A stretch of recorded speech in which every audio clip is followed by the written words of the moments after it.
Hello everyone, this is Aditi Pal, final year student from AIIMS Nagpur. मेरी NEET में rank 4067 थी और मैं गया बिहार से बिलोंग करती हूँ। तो आज हम जो चैप्टर स्टार्ट करने वाले हैं वो है excretory products and there elimination. तो इस चैप्टर के हम सबसे पहले मल्टीपल चॉइस क्वेश्चन सॉल्व करेंगे। तो हमारा पहला क्वेश्चन है, the following substances are the excretory products in animals. Choose the least toxic form among them. तो ये कुछ एक्सक्रीटरी प्रोडक्ट्स हमें दिए हैं, urea, uric acid, ammonia, carbon dioxide. तो ये सारे ही हमारे बॉडी में एक्सक्रीटरी प्रोडक्ट्स हैं, यानी ये वेस्ट प्रोडक्ट्स हैं, इन्हें हम एक्सक्रीट करते हैं। तो इसमें से कौन सा हमारे लिए लीस्ट टॉक्सिक है, यानी कि वो हमारे बॉडी में अगर रहे भी तो हमें टॉक्सिसिटी नहीं होगी, यानी वो हमें किसी तरह से हार्म नहीं करेगा। तो इसमें से कौन सा ऐसा है?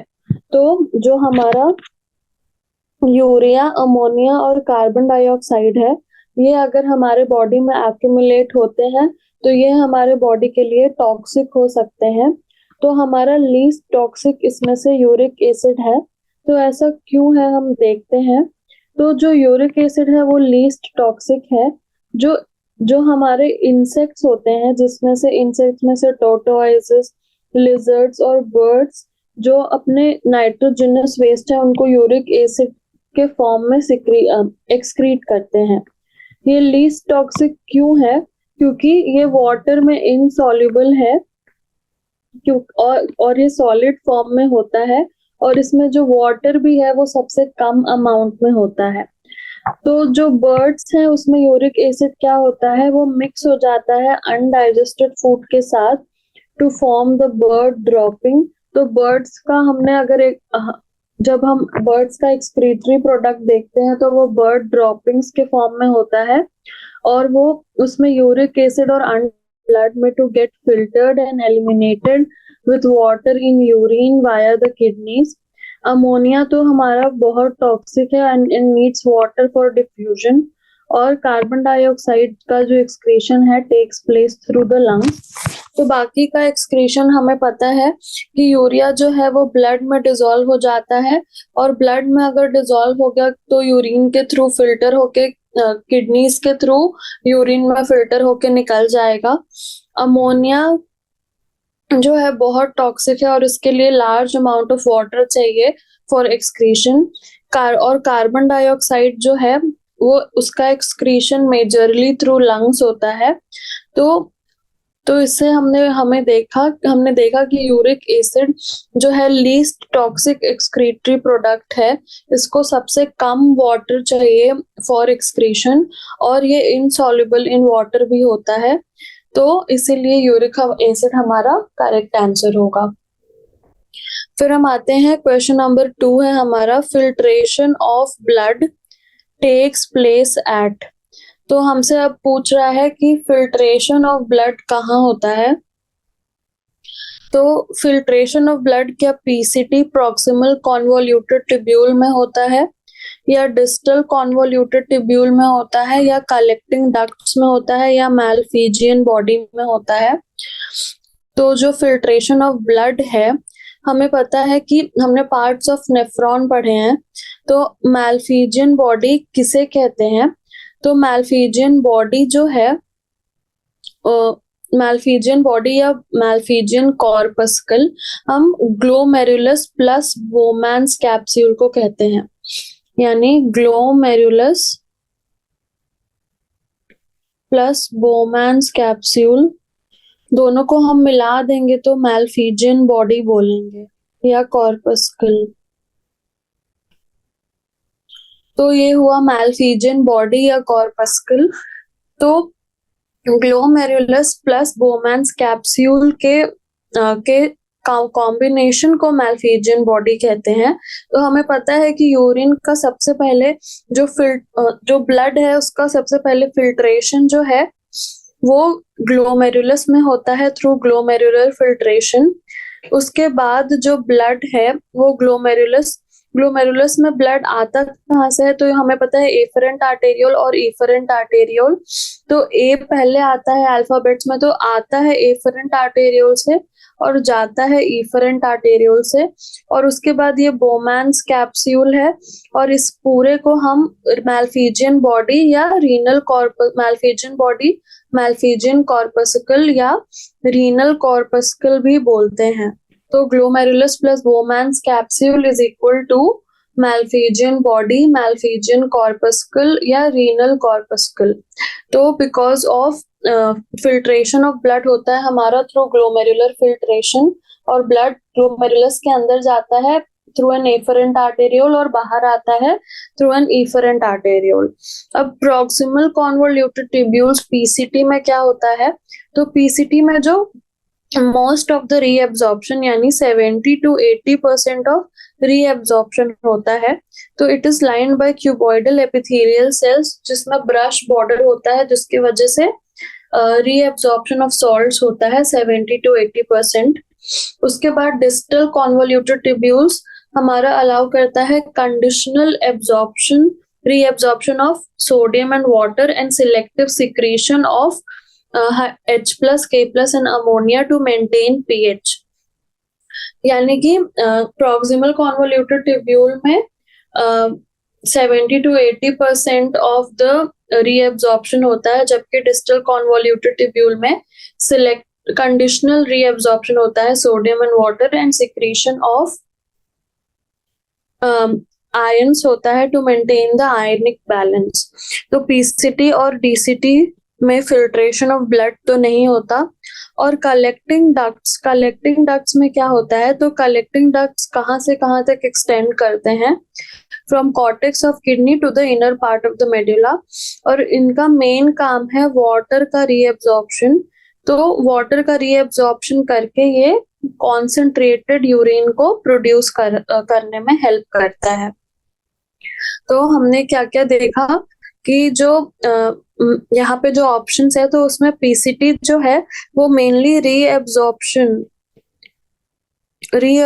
Of substances from the filtered blood में इन्वॉल्व होता है। डीसीटी में कंडीशनल रीअब्जॉर्प्शन होता है, मतलब अगर चाहिए तो रीअब्जॉर्ब होगा, और अगर नहीं चाहिए तो हम उसे मॉड्यूलेट कर सकते हैं जितना भी एब्जॉर्प्शन और सिक्रीशन है, हम नहीं, हमारी बॉडी। और कलेक्टिंग डक्ट्स में क्या है, मेजॉरिटी ऑफ वाटर का रीएब्जॉर्प्शन, क्यों, टू फॉर्म कॉन्सेंट्रेटेड यूरिन। ठीक है, तो ये हुआ कलेक्टिंग डक्ट्स का काम। तो जो मैल्फिजियन बॉडी है वो मेन काम करेगी हमारा filtration of blood. Malpighian body comprises of glomerulus and Bowman's capsule. Malpighian body, Malpighian corpuscle और रीनल कॉर्पस्कल सेम नाम है।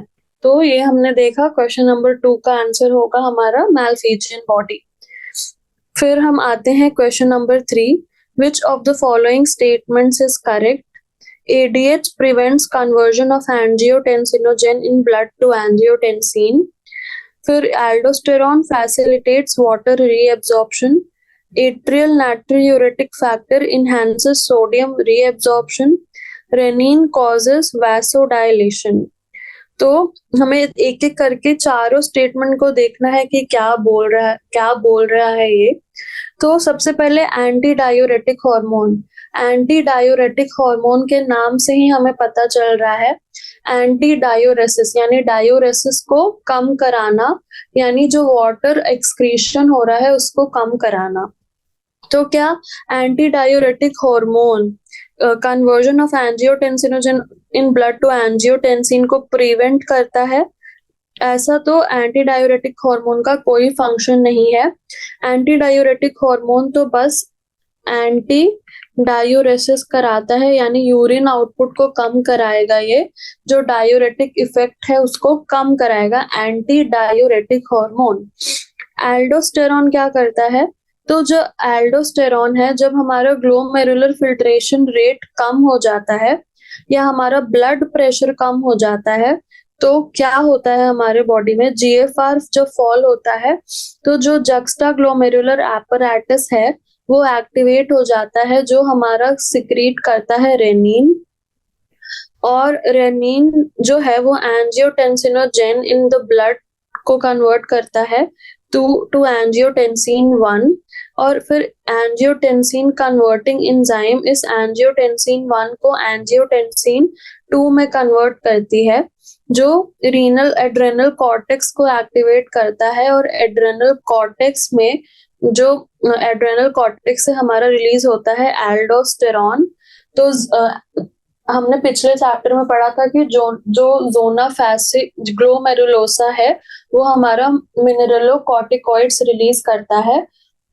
तो जोना ग्लोमेरुलोसा से हमारा जो एल्डोस्टेरॉन है वो रिलीज होता है, और वो क्या फैसिलिटेट कराता है, reabsorption of Na+ and water. तो reabsorption of Na+ and water के वजह से जो हमारा ब्लड प्रेशर है वो इंक्रीज हो जाता है, और जो GFR है, हमारा ग्लोमेरुलर फिल्ट्रेशन रेट है, वो भी इंक्रीज हो जाता है। तो जब भी हमारे बॉडी में जो ब्लड प्रेशर है वो ड्रॉप होगा, तब ये मैकेनिज्म एक्टिवेट होगा और एल्डोस्टेरॉन का सिक्रीशन होगा, और एल्डोस्टेरॉन जो है वो reabsorption of Na+ and water कराएगा, ताकि हमारा ब्लड प्रेशर जो है वो इंक्रीज हो सके और GFR फिर हमारा बढ़ जाए।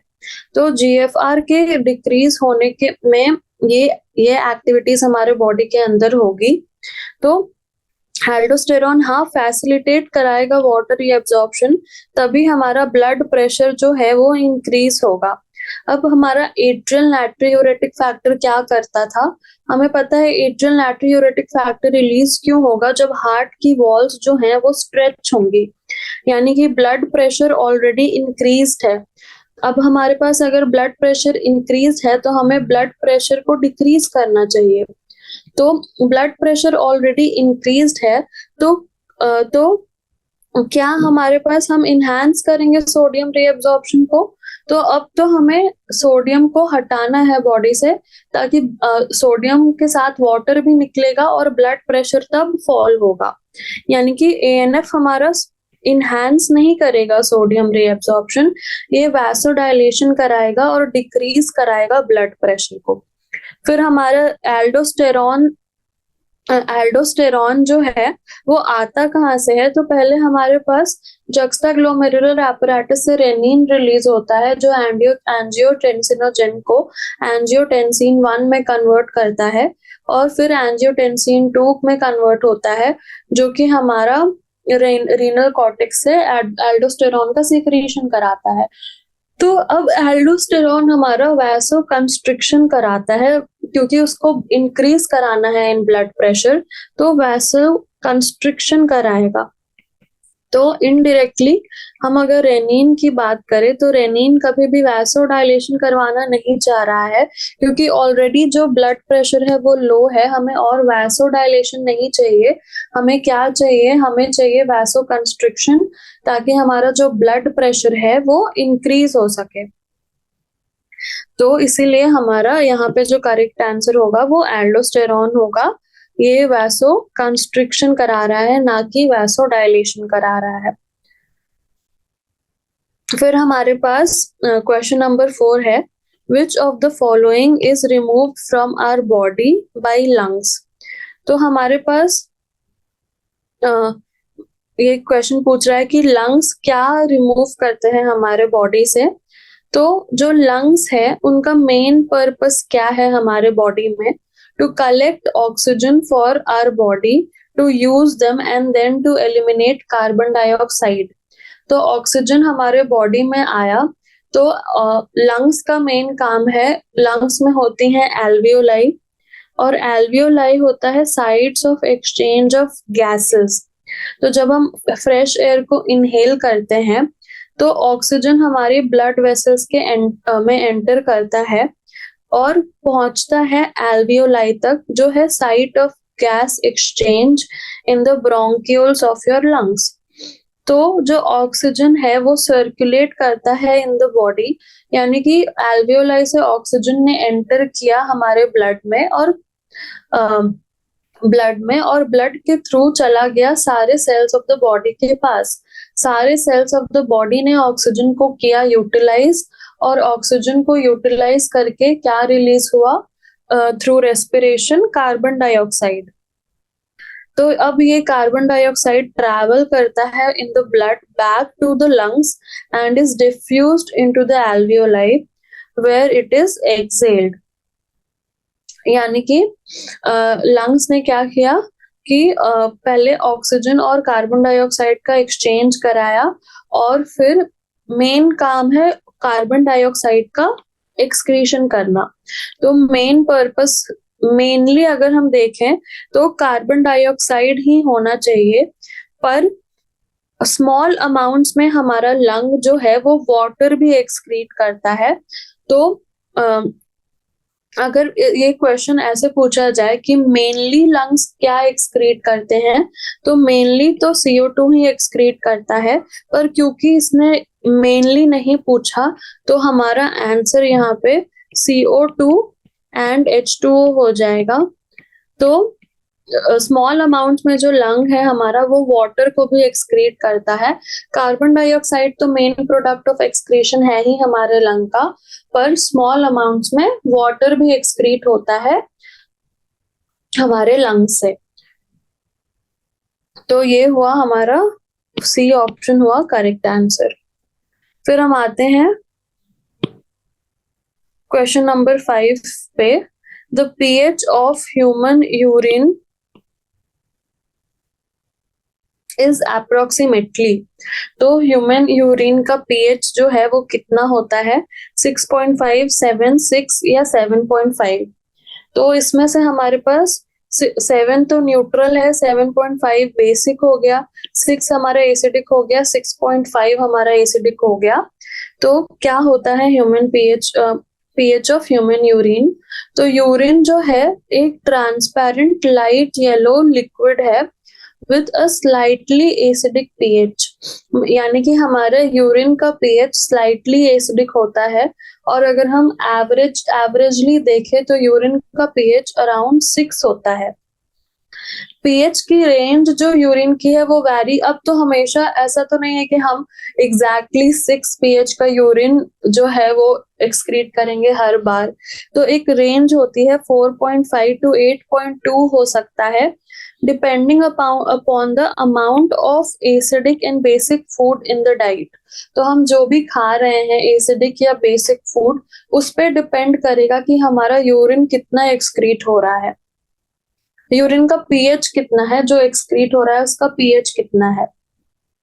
और जरूरी नहीं है हमेशा कि एक ही pH आए, पर अगर हम एवरेज देखना चाहें कि एवरेज यूरिन का pH जो भी हम एक्सक्रीट करते हैं, जो ह्यूमंस का यूरिन है उसका एवरेज pH अगर हम बोले तो वो स्लाइटली एसिडिक होता है, जो कि हमारा 6 के अराउंड होता है। एवरेज हम 6 लेते हैं। तो ये हमें याद रखना है कि ह्यूमन यूरिन का एवरेज pH जो है वो अराउंड 6 होता है। हम 6 मान के चलते हैं कि अराउंड 6 pH ह्यूमन यूरिन का pH होता है। फिर क्वेश्चन नंबर 6 है हमारे पास। Different types of excretory structures and animals are given below, match them appropriately and mark the correct answer from among those given below. तो हमसे बोल रहा है कि ये कुछ एक्सक्रीटरी स्ट्रक्चर्स हैं कुछ एनिमल्स के, और यहाँ पे एनिमल्स दिए हुए हैं, तो हमें मैच करना है इन एक्सक्रीटरी स्ट्रक्चर्स को एनिमल्स के साथ। तो सबसे पहले है हमारे पास प्रोटोनेफ्रीडिया। तो ये हमें इतनी बार पढ़ना है कि ये हमारे दिमाग में फिक्स हो जाए। तो प्रोटोनेफ्रीडिया जो है उसको हम फ्लेम सेल्स भी कहते हैं।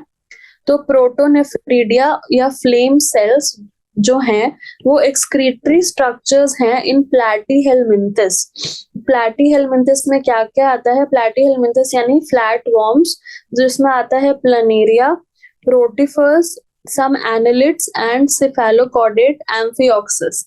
तो ये लाइन मैंने इतनी बार पढ़ी थी कि मुझे इसका एक एक वर्ड याद था। तो प्रोटोनेफ्रीडिया या flame cells are excretory structures in platyhelminthes, जो कि हमारे फ्लैटवर्म्स हैं, प्लनेरिया, रोटिफर्स, ये पूरा आपको याद ही करना है, इसमें कुछ लॉजिक नहीं है। कुछ एनालिट्स और सिफेलोपोडिड एम्फिऑक्सिस। तो ठीक है, प्रोटे तो यहाँ पे डायरेक्टली हमें पता चल गया कि प्रोटोनेफ्रीडिया तो फ्लैटवर्म्स प्लैटीहेल्मिन्थस के एक्सक्रीटरी स्ट्रक्चर्स हैं। इसमें से वो कुछ भी दे सकते थे क्योंकि ये डायरेक्टली एनसीईआरटी में लिखा हुआ है, rotifers, some annelids and the cephalochordate amphioxus. उसके बाद आता है नेफ्रीडिया। अब नेफ्रीडिया जो है वो ट्यूबुलर एक्सक्रीटरी स्ट्रक्चर्स हैं। नेफ्रीडिया ट्यूबुलर एक्सक्रीटरी स्ट्रक्चर्स हैं किसके? Earthworms and other annelids. तो जो अर्थवॉर्म्स एंड अदर एनालिड्स हैं उनमें जो एक्सक्रीटरी स्ट्रक्चर्स हैं वो है नेफ्रीडिया। तो यहाँ होगा हमारे पास अर्थवॉर्म।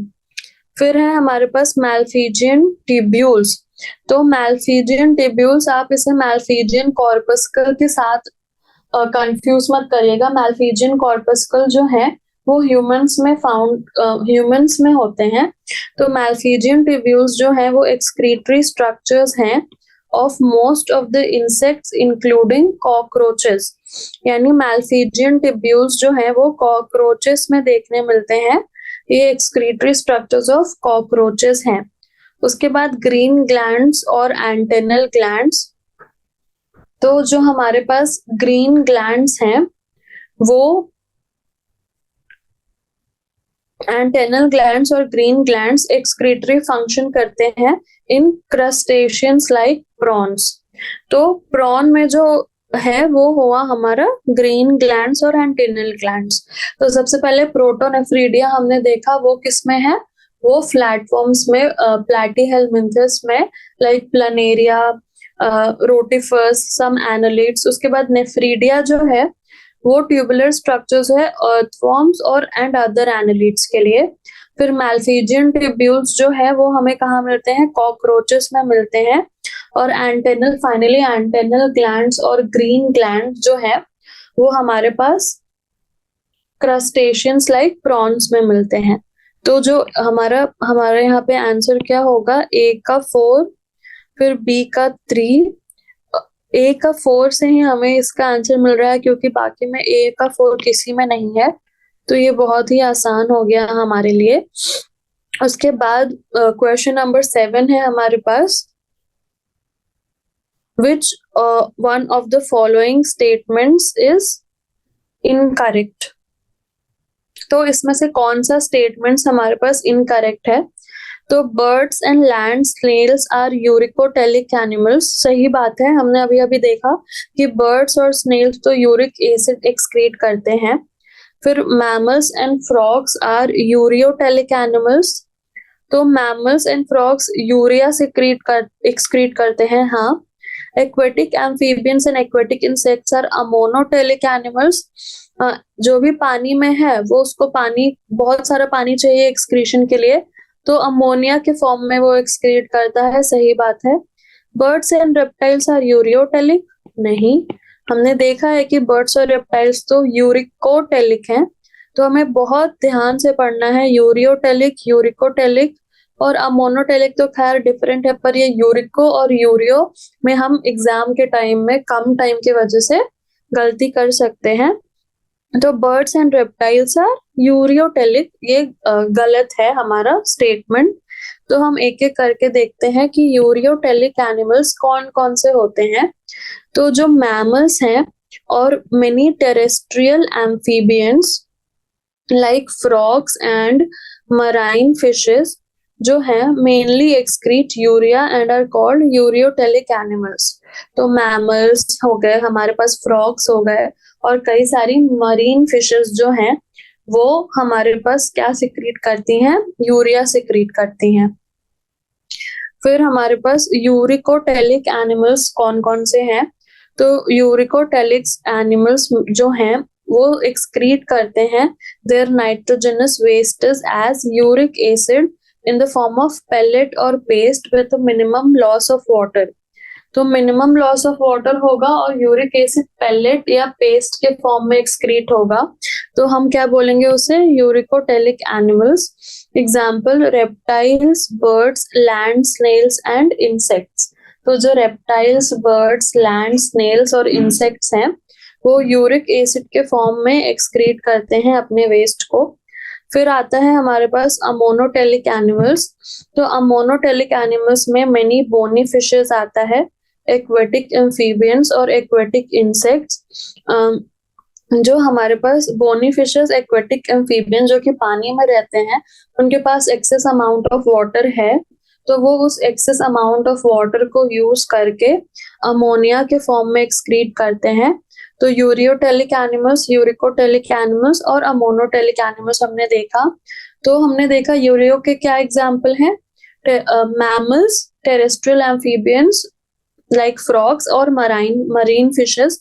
मोनोटेलिक में bony fishes, aquatic amphibians, aquatic insects. और यूरिकोटेलिक में हमारे पास रेप्टाइल्स, बर्ड्स और लैंड स्नेल्स और इंसेक्ट्स। तो ये हमने चारों स्टेटमेंट्स का एक्सप्लेनेशन भी देख लिया कि कैसे कैसे जो अलग अलग टाइप्स के एनिमल्स क्या क्या वेस्ट सिक्रीट करते हैं। फिर हम आते हैं question number 8, which of the following pairs is wrong. तो इसमें से कौन सा पेयर्स गलत है। यूरिकोटेलिक है बर्ड, सही है, हमने अभी अभी पढ़ा। अमोनोटेलिक है टैडपोल, टैडपोल रहता है पानी में, सही है। फिर यूरियोटेलिक है इंसेक्ट्स, नहीं। देखिए आप यहाँ पे हमारे पास रेप्टाइल्स, बर्ड्स, लैंड स्नेल्स और इंसेक्ट्स जो है वो यूरिकोटेलिक हैं, तो ये हमारा होगा रॉन्ग पेयर। यूरियोटेलिक है एलिफेंट, हाँ मैमल है एलिफेंट, तो यूरियोटेलिक है। तो जो बर्ड्स होते हैं, सबसे पहला हमारा बर्ड्स है, तो organisms that excrete the nitrogenous waste in the form of uric acid like in the case of birds are called uricotelic. हाँ सही बात है, जो भी एनिमल्स हमारा यूरिक एसिड के फॉर्म में वेस्ट सिक्रीट करेंगे उन्हें हम यूरिकोटेलिक बोलेंगे, और उसका एग्जाम्पल है हमारे पास बर्ड्स। फिर है इंसेक्ट्स, तो जो इंसेक्ट्स हैं वो यूजुअली एक्सक्रीट करते हैं their nitrogenous waste in the form of uric acid and hence are called uricoteric animals। तो अगर एक्वेटिक इंसेक्ट्स है तो वो शायद मोनोटेलिक भी हो सकते हैं, पर जनरली इंसेक्ट्स जो हैं वो हमारा यूरिक एसिड के फॉर्म में अपना वेस्ट को एक्सक्रीट करेंगे। तो यहाँ पे यहाँ पे इंसेक्ट्स यूरियोटेलिक, ये गलत हो जाएगा हमारा। फिर टैडपोल जो है they are younger version of adult frogs, जो हमारे पानी के अंदर रहते हैं।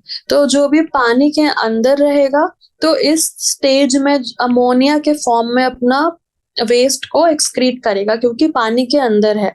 लेकिन अगर जब वो अडल्ट बन जाएगा तो हमने देखा था कि फ्रॉग्स जो हैं वो होते हैं यूरियोटेलिक, पर टैडपोल होता है अमोनोटेलिक। तो यहाँ से हमने एक और बात सीखी कि क्योंकि टैडपोल का हैबिटेट है इन वाटर, इसीलिए वो अमोनोटेलिक है, पर जब वो बड़ा होकर अडल्ट फ्रॉग बन जाता है तो वो एम्फीबियन हो जाता है। तो लैंड पे रहने की वजह से उसका एक्सक्रीटरी प्रोडक्ट चेंज हो जाता है in the form of urea.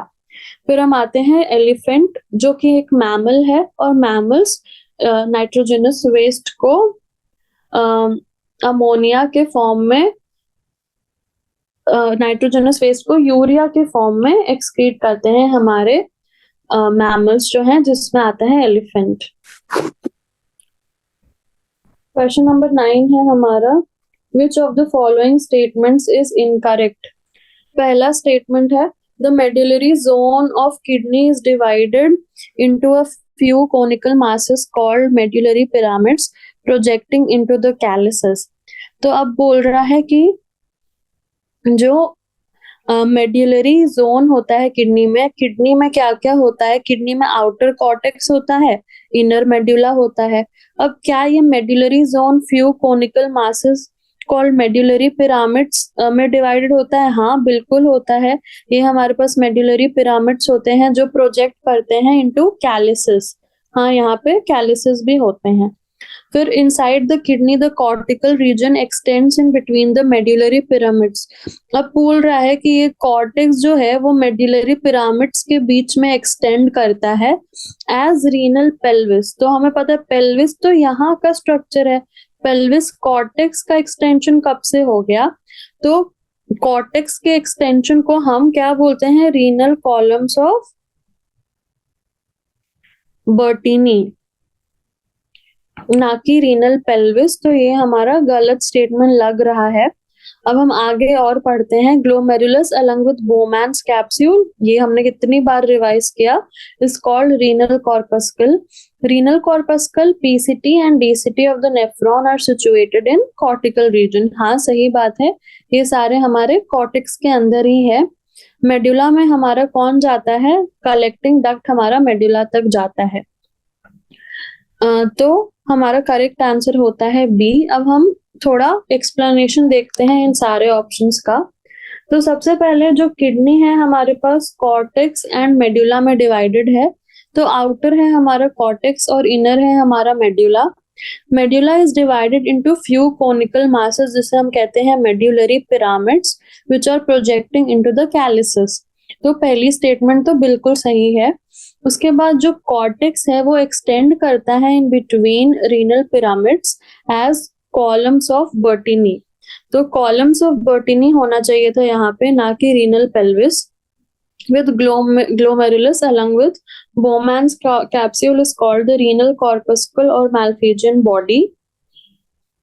और पार्ट्स ऑफ द किडनी में हमारे पास आता है कि the renal corpuscle, PCT and DCT of the nephron are situated in the cortex cortical region, whereas the loop of Henle extends in the loop of Henle।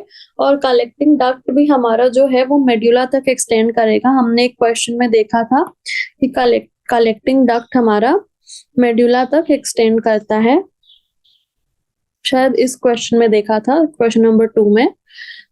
तो medulla तक extend करेगा हमारा लूप ऑफ हेनले और collecting duct. तो ये था हमारा question number 9। अब हम आते हैं क्वेश्चन नंबर 10 पर।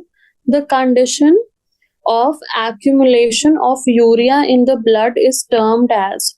तो जब यूरिया ब्लड के अंदर एक्यूमुलेट होने लगता है तो इस कंडीशन को हम क्या कहते हैं, रीनल कैल्कुलाई, क्या renal stone accumulation of urea के वजह से होगा, ग्लोमेरुलोनेफ्राइटिस, क्या ग्लोमेरुलोनेफ्राइटिस यूरिया के एक्यूमुलेशन से होगा, यूरेमिया, क्या यूरेमिया एक्यूमुलेशन ऑफ यूरिया की वजह से होगा, और कीटोनूरिया एक्यूमुलेशन ऑफ यूरिया की वजह से होगा। तो हमारा नाम से समझ आ रहा है कि यूरेमिया जो है वो collection accumulation of urea in blood की वजह से होगा। तो सबसे पहला है हमारे पास रीनल कैल्कुलाई। तो जो क्रिस्टल्स ऑफ सॉल्ट्स प्रेजेंट होते हैं यूरिन में वो प्रेसिपिटेट करते हैं और सॉलिडिफाई करते हैं to form stones called renal calculi और किडनी स्टोन्स। उसके बाद हमारे पास सेकंड आता है। तो रीनल कैल्कुलाई स्टोन्स जो है वो क्रिस्टल्स ऑफ सॉल्ट्स के वजह से फॉर्म होंगे। ग्लोमेरुलोनेफ्राइटिस, जबकि आइटिस जहां पे भी आ रहा है हमारे पास उसका मतलब है ग्लोमेरुलस का inflammation of glomeruli of the kidney को हम बोलेंगे ग्लोमेरुलोनेफ्राइटिस। फिर यूरेमिया क्या है, जो किडनी के मैल फंक्शनिंग के वजह से हमारे पास यूरिया का एक्सक्रीशन नहीं हो पाएगा और ये यूरिया जो है वो एक्यूमुलेट होगा ब्लड में, जिसे हम बोलेंगे यूरेमिया। फिर है हमारे पास ketonuria. The presence of ketone bodies in urine is called ketonuria. तो जब हमारे पास यूरिन में कीटोन बॉडीज आने लगे वो है उसे हम कहते हैं कीटोनूरिया। फिर है हमारे पास next question, question number 11। Which one of the following is also known as antidiuretic hormone? तो इसमें से किसका दूसरा नाम ही है हमारा एंटीडायूरेटिक हार्मोन। तो हमने पढ़ा था कि जो ऑक्सीटोसिन एंड वैसोप्रेसिन है वो पोस्टीरियर पिट्यूटरी से आते हैं और पोस्टीरियर पिट्यूटरी से हमारे पास दो ही हार्मोन्स आते हैं, ऑक्सीटोसिन और वैसोप्रेसिन। और वैसोप्रेसिन का ही दूसरा नाम है एंटीडायूरेटिक हार्मोन। तो वैसोप्रेसिन को हम एंटीडायूरेटिक हार्मोन कहते हैं और ये कहाँ से सिक्रीट होता है, from the neurohypophysis of pituitary या पोस्टीरियर पिट्यूटरी या पार्स नर्वोसा। और ये फैसिलिटेट करता है water reabsorption from the latter parts of the tubule, thereby preventing diuresis। Anti diuretic diuresis को प्रिवेंट करो। तो ये कहाँ से सिक्रीट होता है, फैसिलिटेट क्या करता है, water reabsorption from latter parts of the tubule. फिर ऑक्सीटोसिन जो है मैमेलियन न्यूरोहाइपोफाइसियल हार्मोन है, ये भी न्यूरोहाइपोफाइसिस से आता है, produced by hypothalamus and stored and secreted by the posterior pituitary gland. Produce and store होता है हाइपोथैलेमस में, बट सिक्रीट होता है पोस्टीरियर पिट्यूटरी से। तो जो ऑक्सीटोसिन है वो क्या स्टिमुलेट करता है, contractions of the uterus at the end of pregnancy and also the contraction of memory glands in the help of flow of milk. तो जो यूट्रस के कॉन्ट्रैक्शंस है at the time of pregnancy उसको कराएगा, और milk ejection में भी help करेगा, वो हार्मोन है हमारा ऑक्सीटोसिन। फिर एड्रेनलिन हमें पता है इमरजेंसी हार्मोन है, फाइट एंड फ्लाइट हार्मोन है। कहाँ से आता है, कैटेकोलामीन्स कहाँ से सिक्रीट होते हैं, एड्रेनल मेडुला से। तो फाइट और फ्लाइट रिएक्शन में एड्रेनलिन रोल प्ले करता है। फिर हमारा कैल्सिटोनिन कैल्शियम बैलेंस यानी calcium levels in the blood को कम करता है। कहाँ से सिक्रीट होता है, पैराफॉलिकुलर सेल्स और C cells of the thyroid gland. और ब्लड कैल्शियम लेवल को कैल्सिटोनिन हमारा रिड्यूस करता है। और किसका एंटागोनिस्ट है कैल्सिटोनिन, कैल्सिटोनिन जो है हमारे पास जो पैराथायरॉयड हार्मोन है उसका एंटागोनिस्ट है कैल्सिटोनिन। तो किसे हम कहते हैं एंटी डायूरेटिक हार्मोन, हमने देखा, हमने सारे हार्मोन्स को रिवाइज भी कर लिया। तो ये हुआ हमारा वैसोप्रेसिन या एंटी डायूरेटिक हार्मोन। फिर हम आते हैं क्वेश्चन नंबर 12 है हमारा, हमें मैच करना है कॉलम 1 को with their physiological processes given in column 2। तो सबसे पहले है प्रॉक्सिमल कॉन्वोल्यूटेड ट्यूब्यूल, फिर डिस्टल कॉन्वोल्यूटेड ट्यूब्यूल, फिर लूप ऑफ हेनले, फिर counter current mechanism and finally renal corpuscle. तो हमने रीनल कॉर्पस्कल पहले ही देख लिया है कि ये तो हमारा फिल्ट्रेशन ऑफ ब्लड में इन्वॉल्व है, ठीक है। तो रीनल कॉर्पस्कल, तो सबसे पहले हम रीनल कॉर्पस्कल देख लेते हैं। तो जो ग्लोमेरुलस प्लस बोमैन्स कैप्सूल को हम कहते हैं रीनल कॉर्पस्कल या फिर मैल्फिजियन बॉडी या मैल्फिजियन कॉर्पस्कल। तो जो ब्लड है वो सबसे पहले ग्लोमेरुलस में एंटर करता है थ्रू एफरेंट आर्टेरियोल, और वो फिल्टर हो जाता है, और जो अनफिल्टर्ड पार्ट है वो कहाँ से रिलीज होता है, फ्रॉम एफरेंट आर्टेरियोल। तो फिल्ट्रेशन ऑफ ब्लड कहाँ होगा हमारे पास, फिल्ट्रेशन ऑफ ब्लड होगा इनसाइड द रीनल कॉर्पस्कल, ठीक है। तो ये हुआ हमारा रीनल कॉर्पस्कल का फिल्ट्रेशन ऑफ ब्लड। अब पीसीटी क्या करता है, तो पीसीटी जो है वो मैक्सिमम रीअब्जॉर्प्शन कराता है, और रीअब्जॉर्प्शन ऑफ 70 to 80%। जो पीसीटी है यहाँ पे 70 to 80% ऑफ द इलेक्ट्रोलाइट्स कहाँ के, from the glomerular filtrate, and nearly all the nutrients and water are reabsorbed. यानी 70 to 80% ऑफ इलेक्ट्रोलाइट्स तो रीअब्जॉर्ब होंगे ही, साथ ही साथ मोस्ट ऑफ द न्यूट्रिएंट्स और वाटर भी रीअब्जॉर्ब होगा पीसीटी में। तो पीसीटी जो है वो मेन साइट ऑफ रीअब्जॉर्प्शन है, सब सारी ही चीजों की, न्यूट्रिएंट्स की भी, वाटर की भी, और 70 to 80% ऑफ इलेक्ट्रोलाइट्स की भी। और ये मेंटेनेंस ऑफ पीएच और आयनिक balance of the body fluids को भी मेंटेन करने में हेल्प करता है। फिर है हमारे पास डिस्टल कॉन्वोल्यूटेड ट्यूब्यूल। तो डिस्टल कॉन्वोल्यूटेड ट्यूब्यूल क्या करता है, regulates pH bye absorbing bicarbonate and secreting protons and ammonia, and maintaining ionic balance by secreting K+ and absorbing Na+. तो Na+ को एब्जॉर्ब कर रहा है, K+ को सिक्रीट कर रहा है, फिर H+ को भी सिक्रीट कर रहा है, और बाइकार्बोनेट को एब्जॉर्ब कर रहा है, HCO3-। तो ये दोनों एब्जॉर्ब हो रहे हैं, ये दोनों सिक्रीट हो रहे हैं। ऑल इन ऑल हमारा आयनिक बैलेंस जो है एक तरीके से मेंटेन हो रहा है डीसीटी में। तो कंडीशनल रीअब्जॉर्प्शन, अब हमें Na+ ज्यादा रीअब्जॉर्ब करना है तो हम ज्यादा कर सकते हैं, K+ ज्यादा सिक्रीट करना है तो ज्यादा कर सकते हैं, वैसे ही H+ और HCO3- का रीअब्जॉर्प्शन और सिक्रीशन जो है उसमें आयनिक बैलेंस जो है वो कौन मेंटेन करेगा? तो डिस्टल कॉन्वोल्यूटेड ट्यूब्यूल हमारा आयनिक बैलेंस को मेंटेन करेगा। फिर है हमारे पास सी है हेनलेज लूप और डी है काउंटर करंट मैकेनिज्म। तो हेनलेज लूप क्या करता है? वो एक सिग्निफिकेंट रोल प्ले करता है in the maintenance of high osmolarity of medullary interstitial fluid. तो जो मेड्यूला का इंटरस्टिशियल फ्लूइड है उसमें हाई ऑस्मोलैरिटी और हाई कंसंट्रेशन ग्रेडियंट बना रहे, उसको कौन इंश्योर करता है? उसको इंश्योर करता है हमारा हेनलेस लूप। तो जो हेनलेस लूप में क्या होगा, हमारे पास एक डिसेंडिंग लिम्ब होगा और एक असेंडिंग लिम्ब होगा। तो जो डिसेंडिंग लिम्ब है वो परमेएबल टू वाटर है बट इम्परमेएबल टू इलेक्ट्रोलाइट्स है, जबकि जो असेंडिंग लिम्ब है वो इम्परमेएबल टू वाटर है but only permeable to electrolytes है। और इसके वजह से ही यहाँ का पार्ट जो है सिर्फ वाटर को परमेएबल है और यहाँ का पार्ट सिर्फ इलेक्ट्रोलाइट्स को परमेएबल है।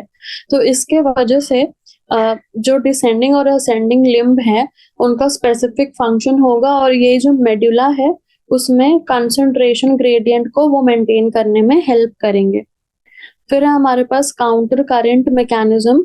तो जो काउंटर करंट मैकेनिज्म है वो हेल्प करेगा in the formation of concentrated urine. तो काउंटर करंट मैकेनिज्म जो है helps to preserve the concentration gradient which in effect helps to promote the flow of water from the collection of tubules and the collection of tubules and the concentration of urine। तो जो tubules हैं, जो counter current mechanism है जो हमारे पास, वो हमारे पास Henle's loop और वासा रेक्टा होता है एक, उनके बीच होता है। और हेनलेस लूप और वासा रेक्टा के बीच जो काउंटर करंट मैकेनिज्म है वो हेल्प करता है to preserve the concentration gradient. और इस कॉन्सेंट्रेशन ग्रेडियंट के प्रिजर्वेंस से ही हमारा कॉन्सेंट्रेटेड यूरिन निकल के आता है। तो काउंटर करंट मैकेनिज्म ऑपरेट करता है किसके किसके बीच? लूप ऑफ हेनले और वासा रेक्टा के बीच, और हमारा कॉन्सेंट्रेटेड यूरिन जो है निकल के आता है because of counter current mechanism. तो ये था हमारा क्वेश्चन नंबर 12। तो ए का होगा हमारे पास 3, फिर बी का होगा 4। तो यहाँ से हमें ऑप्शन बी जो है वो करेक्ट आ रहा है, ई का होगा 2। फिर हम आते हैं क्वेश्चन नंबर 13 पे। Match the abnormal conditions given in column A with their explanations given in column B and choose the correct option। Column A में दिया है glycosuria, renal calculi, glomerular nephritis and gout. Glycosuria, glucose in urine, glycosuria, तो presence of glucose in urine को हम बोलेंगे glycosuria. तो glycosuria is a term that defines the presence of glucose in the urine and it is a symptom of diabetes mellitus। presence of glucose in urine होगा glycosuria. फिर renal कैल्कुलाई क्या होगा? Mass of crystallised salts with in the kidney. हमने देखा एक question में अभी। तो रीनल कैल्कुलाई और kidney stones are hard deposits made up of minerals and salts that formed within the kidneys and वो कॉमनली किससे बने होंगे? Made up of calcium and magnesium oxalates. तो कैल्शियम एंड मैग्नीशियम ऑक्सैलेट से बने होंगे हमारे पास रीनल कैल्कुलाई और किडनी स्टोन्स, और ये हार्ड डिपॉजिट्स होंगे ऑफ मिनरल्स एंड सॉल्ट्स जो कि किडनीज में ही फॉर्म होते हैं। तो renal कैल्कुलाई, mass of crystallised salts with in the kidney. फिर हमारे पास ग्लोमेरुलर नेफ्राइटिस या glomerulonephritis is inflammation of the glomeruli which are structures in the kidneys that are made up of tiny blood vessels। तो tiny blood vessels से बने होते हैं हमारे पास glomerulus tiny blood vessel से बना होता है और इसके इन्फ्लामेशन को हम कहते हैं ग्लोमेरुलोनेफ्राइटिस। तो ये हो जाएगा इन्फ्लामेशन इन ग्लोमेरुलाई। फिर हमारे पास है गाउट। तो गाउट क्या है? तो गाउट एक कंडीशन है जहाँ पे हमारे पास, गाउट एक डिसऑर्डर है, डिजीज है, in which deposits of uric acid crystals accumulate in the joints because of high blood levels of uric acid। यानी हाइपर यूरिसीमिया के वजह से, हाइपर यूरिसीमिया या increase levels of uric acid in the blood से जो हमारे पास condition होती है उसे हम कहते हैं गाउट। और गाउट में जो हमारे जॉइंट्स हैं वहां पे जाके ये यूरिक एसिड क्रिस्टल्स डिपॉजिट हो जाते हैं क्योंकि ये एक्सक्रीट नहीं हो पाते हैं। तो ये कंडीशन है हमारे पास गाउट की। तो ग्लाइकोसूरिया ए का हमारे पास जो आंसर होगा वो होगा 4, बी का होगा 3, ए का 4, बी का 3, सी का 2 और डी का 1। तो ये था हमारे पास क्वेश्चन नंबर 13। अब हम आते हैं क्वेश्चन नंबर 14 पे। We can produce concentrated dilute urine. This is facilitated by a special mechanism. Identify the mechanism. तो हमने अभी अभी देखा कि या तो हम concentrated urine प्रोड्यूस कर सकते हैं या dilute urine प्रोड्यूस कर सकते हैं। तो ये किसके द्वारा, कौन फैसिलिटेट करता है? तो ये होता है हमारे काउंटर करंट मैकेनिज्म की वजह से, जो ऑपरेट करता है हेनलेस लूप और वासा रेक्टा के बीच में। तो जो काउंटर करंट मैकेनिज्म है in Henle's loop and vasa recta helps to maintain the concentration gradient in the medullary interstitium. तो मेड्युलरी इंटरस्टिशियम में जो कंसंट्रेशन ग्रेडियंट है वो मेंटेन करने में हेल्प करता है हमारा counter current mechanism in Henle's loop and vasa रेक्टा। और इस इंटरस्टिशियल ग्रेडियंट की वजह से इजी पैसेज ऑफ वाटर होता है from the collecting tubule, thereby concentrating the urine। तो हमने क्या किया, कंसंट्रेशन ग्रेडियंट को मेंटेन किया इन द मेडुलरी इंटरस्टिशियम, यानी उसको हाई कंसंट्रेशन ग्रेडियंट का बना दिया। किसके वजह से? Counter current mechanism in Henle's loop और वासा रेक्टा। तो आपके पास अगर हाई कंसंट्रेशन आपके मेडुलरी इंटरस्टिशियम है और कलेक्टिंग ट्यूब्यूल से अगर ज्यादा पानी जा रहा है, यानी यूरिन में ज्यादा पानी जा रहा है, तो पानी कहाँ से मूव करेगा? from its higher concentration to its lower concentration। यानी क्योंकि यहाँ पे हाई ओस्मोलैरिटी है तो पानी लो ओस्मोलैरिटी से हाई ओस्मोलैरिटी में जाएगा, तो हम कंसंट्रेटेड यूरिन जो है वो प्रोड्यूस कर पाएंगे। और यही हमारा मोटिव है कि ज्यादा से ज्यादा पानी को रीएब्सॉर्ब करना, पानी ज्यादा एक्सक्रीट नहीं होना चाहिए हमारे यूरिन में। तो यही हम चाहते हैं। तो काउंटर करंट मैकेनिज्म हेल्प करता है कि आप मेडुलरी इंटरस्टिशियम के हाई ऑस्मोलैरिटी को मेंटेन कर सकें, ताकि जो हमारे पास कलेक्टिंग डक्ट से पास होने वाला अगर ज्यादा वाटर है तो वो रीएब्सॉर्ब हो सके। फिर PCT helps in maintaining pH and ionic balance of the body fluid by secretion of H+ ammonia and potassium ions and reabsorbing. तो पीसीटी का हमने काम देखा है, मेनली रीएब्सॉर्प्शन है। कलेक्टिंग डक्ट का मेन काम है आयनिक बैलेंस को मेंटेन करना, maintaining pH and ionic balance by secreting H+ and K+ ions and absorbing Na+ and bicarbonate ions। तो ये हमने पहले ही देखा था। Reabsorption from the collecting duct में तो सिर्फ रीएब्सॉर्प्शन ऑफ वाटर होगा। तो जो भी बहुत ज्यादा अगर वाटर सिक्रीट हो रहा है इन केस, तो हमारे पास जो कलेक्टिंग डक्ट है वो रीएब्सॉर्ब करेंगे इस एक्सेस वाटर को। तो हमने ये देखा कि रीएब्सॉर्प्शन फ्रॉम कलेक्टिंग डक्ट का तो कोई रोल नहीं है। इन कंसंट्रेटेड यूरिन फॉर्म करने में रोल तो है, पर मेन रोल आता है हमारा स्पेशल मैकेनिज्म। अगर ये हमसे पूछ रहे हैं तो counter current mechanism in Henle's loop and vasa रेक्टा की वजह से रीएब्सॉर्प्शन हो पाएगा फ्रॉम द कलेक्टिंग डक्ट और हम कॉन्सेंट्रेटेड यूरिन प्रोड्यूस कर पाएंगे। फिर है हमारे पास डायलाइजिंग यूनिट, जो कि आर्टिफिशियल किडनी होती है। वो contains a fluid which is almost same as plasma except that it has. तो ये हमसे पूछ रहे हैं कि जो डायलाइजिंग यूनिट होता है, तो जब हमारा किडनीज जो है वो फेल कर जाती हैं, यानी किडनी फेलियर के कंडीशंस में हम पेशेंट्स को सजेस्ट करते हैं फॉर डायलिसिस। तो हमारे पास डायलिसिस में क्या होता है, डायलिसिस नेसेसरी होता है टू रिमूव वेस्ट प्रोडक्ट। तो अब हमारी किडनी फंक्शन नहीं कर रही है, तो फिल्ट्रेशन ऑफ ब्लड नहीं हो पाएगा, एक्सक्रीशन ऑफ यूरिया नहीं हो पाएगा। तो हम क्या करेंगे, डायलिसिस करेंगे। तो डायलिसिस में जो होता है, डायलिसिस फ्लूइड होता है जो solution of pure water and electrolytes and salts होता है, such as bicarbonate and sodium. So dialysing unit में फ्लूइड होता है that is the same as plasma, except that it has high urea which will be removed during this process। तो हमारे पास dialysing fluid में जो urea है वो कम रहेगा। क्यों कम रहेगा? क्योंकि इसका सेम कंसंट्रेशन होगा प्लाज्मा के साथ। हमारे पास हाई ग्लूकोज होगा, नो यूरिया होगा, हाई यूरिक एसिड होगा, सब कुछ हाई होगा, पर यूरिया लो होगा क्योंकि यूरिया ब्लड में ज्यादा होगा, तभी वो ब्लड से हमारे पास वो डायलाइजिंग फ्लूइड में जा पाएगा।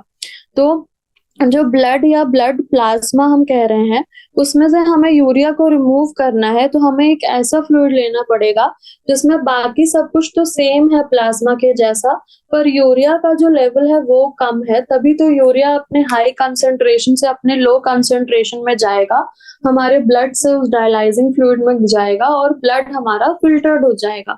तो ये है हमारा motive in case of dialysis. Kidney तो फंक्शन नहीं कर रही है, हमें किडनी का काम करना है, यानी हमारे ब्लड को फिल्टर करना है फ्रॉम यूरिया।